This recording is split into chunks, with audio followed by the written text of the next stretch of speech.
22 ফেব্রুয়ারি শনিবার রানীগঞ্জ রবীন সেন স্টেডিয়ামে অশোক সংঘ ক্রিকেট একাডেমিকে 7 উইকেটে পরাস্ত করে রানীগঞ্জ লেগ কাম নকআউট ক্রিকেট প্রতিযোগিতার চ্যাম্পিয়ন হল রানীগঞ্জ ফ্রেন্ডস ক্লাব। প্রসঙ্গত, রানীগঞ্জ স্পোর্টস অ্যাসোসিয়েশনের উদ্যোগে রানীগঞ্জ রবীন সেন স্টেডিয়ামে 22 জানুয়ারি থেকে শুরু হওয়া লেগ কাম নকআউট ক্রিকেট প্রতিযোগিতা মোট 16টি দল অংশগ্রহণ করে। এখানে 16টি দলকে দুটি গ্রুপে ভাগ করা হয়। চূড়ান্ত পর্যায়ের খেলা অর্থাৎ ফাইনাল খেলায় মুখোমুখি সংঘর্ষে নেমেছিলেন রানীগঞ্জ অশোক সংঘ ক্রিকেট একাডেমি বনাম রানীগঞ্জ ফ্রেন্ডস ক্রিকেট ক্লাব। এদিন বৃষ্টি বিঘ্নিত ম্যাচে রানীগঞ্জ আম্পায়ার্স অ্যাসোসিয়েশনের জায়েদের সিদ্ধান্তে 16 ওভারের খেলা নির্ধারিত করা হয়। এদিন টসে জিতে প্রথমে ব্যাট করার সিদ্ধান্ত নেয় অশোক সংঘ ক্রিকেট একাডেমি। নির্ধারিত 16 ওভারে 9 উইকেটে হারিয়ে 95 রান সংগ্রহ করেন।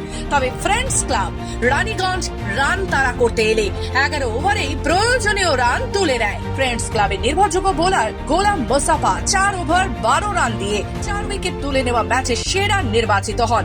অন্যদিকে প্রতিযোগিতার সেরা খেলোয়াড় নির্বাচিত হন অশোক সংঘ ক্রিকেট একাডেমির গুরুত্বপূর্ণ খেলোয়াড় জুনেদ সরওয়ার। এদিনে চূড়ান্ত পর্যায়ের খেলায় বিশিষ্ট অতিথিবর্গ হিসেবে উপস্থিত ছিলেন রানীগঞ্জ বিধানসভার বিধায়ক তাপস ব্যানার্জি, আসানসোল মিউনিসিপ্যাল কর্পোরেশনের চেয়ারম্যান অমরনাথ চ্যাটার্জি, রানীগঞ্জ বোরোটো চেয়ারম্যান মোজাম্মেল হোসেন শাহজাদা, রানীগঞ্জ স্পোর্টস অ্যাসোসিয়েশনের সম্পাদক স্বপন আচার্য, সহসভাপতি বিশ্বনাথ ব্যানার্জি ও সাগর মুখার্জি, কার্যকারী সভাপতি মলয় রায়, প্রদীপ মণ্ডল সহ রানীগঞ্জ পৌরসভার শ্রদ্ধেয় কাউন্সিলর বৃন্দরা।